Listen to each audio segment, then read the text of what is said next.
Bueno, buenos días nuevamente a todos. Es para mí un placer estar aquí con ustedes y poder compartir algunas ideas. Era el año 1997 y yo llegaba a California, a la Universidad de Berkeley, como van a ver aquí, lleno de ideas, con una beca Fulbright, y pensando es que estaba arrimándome a una universidad que tenía premios Nobel, que tenía muchas patentes, estaba muy vinculada con el desarrollo tecnológico, con la innovación, que había sido la casa, por ejemplo, de Steve Wozniak, que como sabemos es un ingeniero, cofundador y tecnólogo de Apple, etc. Y venía ya de una cierta trayectoria universitaria, en la universidad, como dijo José Luis, en La Plata, luego una maestría en Holanda, en Delft, y ahora en Berkeley. Sin embargo, cuando llegué, una de las cosas que más me llamó la atención fue este edificio que ven acá. Este edificio es la biblioteca de la Universidad de Berkeley. Es el hall principal. En realidad, en el campus hay 18 bibliotecas, todas vinculadas incluso subterráneamente. Pero lo que llamó para mí la atención mucho fue cuando me explicaron que en esta biblioteca hay más de 10 millones de libros y que si además no encuentro en esta biblioteca lo que necesito para desarrollar mis ideas, hay un acuerdo con las principales universidades del país, de Estados Unidos, y en menos de 48 horas puedo acceder a los libros de las otras universidades. Entonces, empecé en ese momento a tomar conciencia la relevancia que tiene esa institución, que es la universidad, en el desarrollo de los países avanzados. Y de ahí en más, por supuesto, he ido haciendo más experiencias, pero ahora pensando en compartir con ustedes estas ideas, no pude más que compartir esta foto con ustedes. Y eso es porque lo que yo pienso, y muchos pensamos, es que la universidad es el resultado del esfuerzo, como vamos a ver ahora, de décadas, pero no de décadas, sino de la suma de décadas en cientos y miles de años, y es la institución superior de la educación. En el siglo XXI, el principal activo nuestro, de todos, es el conocimiento. Sin embargo, lo que vemos es que la universidad, tal vez la que tenemos hoy, mayoritariamente, está descalzada con algunos aspectos de la realidad. Por eso me gustó mucho la charla de Mariano hoy más temprano, porque creo que marcó un poco esa línea. Y yo no soy el único que piensa eso, sino que armando estas ideas me di cuenta que este es un diagnóstico general, compartido por muchos. Esta es la tapa de la revista The Economist de julio de este año, y el título principal es Reinventando las universidades. No está hablando del ITBA, no solamente del ITBA, diría yo, ni de la Argentina, sino de las principales universidades, entre las que también se encuentra el ITBA del mundo. Está hablando de reinventar la universidad. Si seguimos buceando en el debate actual, vamos a encontrar que también los académicos están pensando lo mismo. Por ejemplo, Christensen, de Harvard, acaba de publicar un libro, que tiene un año más o menos, sobre que la nueva universidad tiene que ser una universidad que, ¿qué tiene que hacer? Tiene que promover la innovación. Y si ustedes leen ahí abajo la bajada del título, él propone, y tal vez tenga sentido, que lo tiene que hacer de adentro hacia afuera. Es la misma universidad la que tiene que ser capaz de repensarse. Más recientemente, y esta etapa tiene 10 días, es de mediados de la semana pasada, la revista Nature vuelve a poner el punto en el debate y dice, experimentando con la universidad, el experimento de las universidades en el mundo. El mensaje es, las universidades no van a ser como son hoy, ya están dejando de serlo. ¿Y por qué? Uno se pregunta. Bueno, ¿por qué? Por muchas razones seguramente, y muchas de esas razones las conocemos todos. Una primera es porque es habitual en los diálogos actuales que la gente se pregunte ¿para qué ir a la universidad? ¿Es necesario ir a la universidad hoy? ¿Qué gano en la universidad? ¿La universidad me enseña a ser creativo? Si yo tengo que ser alguien que propone cosas nuevas, si yo quiero proponer cosas nuevas, hacer cosas nuevas, ¿ese es el ámbito donde lo puedo desarrollar? Si en definitiva muchos de los innovadores que conocemos, algunos de los más emblemáticos, han dejado las universidades, no han concluido sus títulos. Hoy veíamos a varios, Steve Jobs, Bill Gates, Zuckerberg, muchos conocemos, no terminan las universidades. Otro paradigma actual de la información. No estamos en una época en la cual el contenido está disponible, no está toda la información en la web.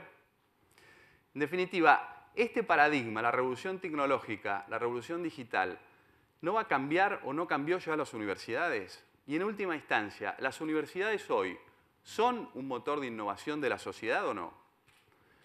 Bueno, para avanzar en eso, yo creo que se pueden identificar tres vectores básicos en este debate de la disrupción sobre la educación superior. El primer vector, y más obvio, es el vector tecnológico. Y la realidad es que hoy la tecnología es una disrupción en las industrias. Pensemos en muchas de las industrias que ya han sido cambiadas. La de los medios, la del entretenimiento y las que van a ser cambiadas. La de la medicina, la de la construcción, la de la movilidad, cómo van a ser las ciudades, etc. El segundo eje es el eje de los valores. Todos nosotros, gracias a la información, pero también a la misma experiencia del siglo XX, las cosas que hemos hecho bien y que hemos hecho mal, hemos ido construyendo valores distintos a de las últimas décadas. Y apostamos y creemos en una vida distinta, con un balance distinto de actividades, con una priorización distinta de cómo queremos que sea el mundo. Y en ese vector está el mismo objetivo de las universidades. Entonces aparecen varias preguntas que son relevantes. Por ejemplo, ¿cuáles van a ser las universidades del futuro? El sistema universitario del futuro estará liderado por unas pocas universidades que realmente sean las que generan el contenido y otros que solamente tomen el contenido de esas universidades o no. En última instancia, ¿cómo vamos a aprender nosotros y nuestros hijos? ¿Cómo vamos a hacer que seamos capaces de tener nuevas cosas en la cabeza y que esas cosas puedan modificar la realidad? La universidad fue clave en eso. ¿Seguirá haciéndolo? Entonces, para pensar en eso, yo creo que es importante ir hacia atrás y darnos una idea de qué significó la universidad como institución. Entonces, si uno va hacia atrás, no le queda otra que identificar un momento que fue un momento idílico en el desarrollo de la humanidad, que es el momento de los griegos. En definitiva, no exactamente la universidad, pero sí la academia. Y ese momento, en función de lo que sabemos, fue un momento bastante particular, porque fue un momento en el cual se dieron las condiciones para que las personas empiecen a pensar más allá de la vida diaria en grandes cuestiones de la sociedad, en grandes cuestiones de la humanidad. Y lo han hecho tan bien en ese momento que muchas de esas preguntas hoy son relevantes, siguen siendo relevantes. Entonces, ahí hay un modelo inicial. Ahora, ¿cómo fue la historia de la universidad? Luego de ese modelo, 400 a.C., pasó mucho tiempo, pasaron más de 900 años, donde la humanidad se sumergió, digamos, después del Imperio Romano, en la Edad Media, en el origen de la Edad Media. Y parte de ese conocimiento quedó recluido, previo a las universidades, hasta que hay un momento en el cual, básicamente porque se redescubren las escrituras de Aristóteles, se vuelve la idea de que lo importante es empezar a pensar cosas. Y arranca la primera universidad, por lo menos en Occidente, que se identifica que es Bolonia, y que tiene el mismo modelo. Es un modelo en el cual no existían inicialmente esos edificios, pero sí la idea de discípulos que eligen maestros y que incluso los discípulos financian a los maestros para pensarlo. Y eso empieza a significar un movimiento global. Entonces vemos ahí que en España y en Inglaterra aparecen las principales universidades que siguen hasta hoy. En América tenemos universidades muy reconocidas, emblemáticas como Harvard, 1636. Y en realidad en todo el continente sucede algo parecido. La universidad más antigua, de hecho, de América es la universidad que está en Lima, que se llama Universidad Nacional Mayor de San Marco de Lima, y es de 1551. Y muy poquito después de eso se funda la Universidad de Córdoba en 1613. Y de ahí lo llevo rápidamente a un movimiento que es clave porque es paradigmático, que es la reforma de 1918 y que se da en la Universidad de Córdoba. Entonces ahí lo que sucede es que la universidad se consolida, sobre todo en nuestra región, como un factor de progreso. Sale del ámbito religioso y de los credos y aparece como un factor de progreso. Y tiene un enorme éxito. Entonces estamos contando una historia de éxito con un cambio importante. Ahí me gustaría llegar al presente. Como ven, la universidad se consolida en 1100 y empieza a crecer fuertemente. Ahora, hoy estamos frente a una universidad que es una institución vinculada con la educación, pero que no necesariamente es la educación. Entonces lo que vemos es que hay un movimiento muy grande de nuevas propuestas de aprender. Entonces fíjense que ustedes ven la curva allí, está marcado cómo aumenta la cantidad de propuestas online. Ahí están los alumnos online y ven dos de las propuestas posibles. Una es Coursera, creada recientemente, 2012, más de 10 millones de usuarios, más de 400 cursos, ¿no? Por supuesto que es un experimento. Por supuesto que la tasa de finalización de los cursos es baja hoy, poco por ciento. Pero es un experimento en marcha y un experimento con altísimo potencial. Entonces la pregunta es, ¿qué evolucionó en la institución de la universidad en los últimos siglos? Bueno, evolucionaron tres cosas. Una, la universidad inicial era para pocos, era una universidad aristocrática y era para pensar cuestiones de fondo de la vida. Y eso cambió fuertemente. La revolución industrial la transformó realmente en una institución de relevancia económica, pero para un mundo mucho más estático. Educar profesiones que con ese conocimiento podamos salir y trabajar en un mercado más o menos imaginable. Ese cambio viene dándose. El segundo cambio es que la universidad salió de la Torre de Marfil. Cada vez más se involucró con la actividad económica y con mezclarse con la realidad de las sociedades. Pero hay un último cambio que se va a sumar a esos tres que es posiblemente mucho más potente aún y nos lleve a un nuevo paradigma, que es el cambio de cómo aprender. Y ese tal vez es el que todavía la universidad no termina de entender. Entonces pensemos un poco por qué eso es importante. Bueno, a mí me parece que una figura que resume claramente por qué eso es importante es esta que estamos viendo aquí. Porque hay una relación, y a esta altura bastante conocida, entre la riqueza de una sociedad y su capacidad de innovar. Entonces lo que ven acá es que esa curva no es una curva lineal. Es una curva, como ven ahí, tiene una figura tipo exponencial, y que cuando uno más sabe innovar, más rico es. Y los países en el mundo se agrupan en tres grandes grupos. Como ven ahí hay países avanzados, son los países más ricos y más innovadores, y esos países tienen universidades que generalmente están rankeadas entre las 80 mejores del mundo. Después hay un segundo grupo de países, que son los países que están aprendiendo, digamos. Y esos países que ustedes ven en ese círculo, si uno ve sus universidades, están rankeadas mayormente entre las 200 primeras del mundo. Y finalmente hay un tercer grupo, que es el grupo de los países retrasados, que más bien habría que mencionarlos como retrasándose, porque todo el tiempo se están alejando de las posibilidades de avanzar y de innovar, que son aquellos que tienen universidades que en promedio clasifican en las últimas posiciones de la tabla, más de 200. Y yo ahí hago un punto especial en qué es lo que está pasando ahora en el mundo. Lo que está pasando ahora en el mundo es que, por ejemplo, China e India están haciendo el salto de haber estado en el grupo de los retrasados, pasar al grupo de los que están aprendiendo y finalmente incluso acceder al grupo de los avanzados. Entonces, fíjense dos ejemplos ahí. Uno es la Universidad Tecnológica de Shanghái, que en los últimos 10 años pasa de la posición 130 a la posición 30 en términos de sus universidades. El Instituto Tecnológico de Corea, que en los últimos 10 años pasa de la posición 200 a la posición 50. Y como ustedes pueden apreciar, América Latina, nuestro continente, sigue dentro del círculo de los países retrasándose. Entonces, ¿cuál es el mapa mental que surge cuando uno hace un análisis de esto? Bueno, el mapa mental es que las universidades hasta el presente han establecido su modo de actuar en 4 dimensiones. Una es capacitar, es decir, educar propiamente dicha. La otra es crear conocimiento o innovar. La tercera es la extensión, que es tener un impacto en su propia comunidad. Y la cuarta es la transferencia, es decir, darle elementos básicamente a las empresas para que sean más productivas y para que innoven. Bueno, la región en la que nosotros estamos tiene muy buenas universidades en el cuadrante inferior izquierdo, que es propio del paradigma que existió desde la reforma del 18 hasta hace muy poco. Y realmente ahí nosotros tenemos y hemos tenido universidades de primer nivel, toda la región, no solo la Argentina. Pero ¿qué está pasando en el mundo hoy? Bueno, lo que está pasando es que desde distintos orígenes empiezan a haber propuestas en los cuadrantes que están en la sección superior de este diagrama.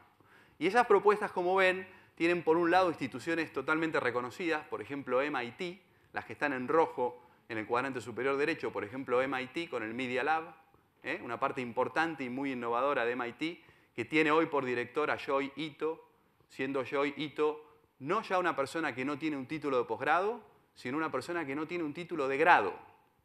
Y no podemos dudar que dirige una parte importante de una organización, tal vez la parte más innovadora en términos de disrupción de esa organización. Lo mismo pasa con la D-School, la Design School de Stanford, que se acaba de fundar hace un par de años y tiene como propuesta ser una alternativa a la escuela de negocios. La escuela de negocios focalizada en un mundo con instituciones existentes y en crear básicamente los gerentes o aquellos que van a conducir esas instituciones. La escuela de design focalizada en crear nuevas instituciones y en crear nuevas cosas que no existen hoy, nuevas organizaciones que no existen hoy. Después en el grupo azul tienen universidades que eran existentes en países que estaban atrasados y que lograron asimismo cambiarse hacia universidades innovadoras. Y ahí hay dos ejemplos que son emblemáticos. Uno es el Tecnión de Israel. Ustedes conocen el fenómeno de Israel, la Startup Nation de Israel. Bueno, el Tecnión existía antes de que exista Israel.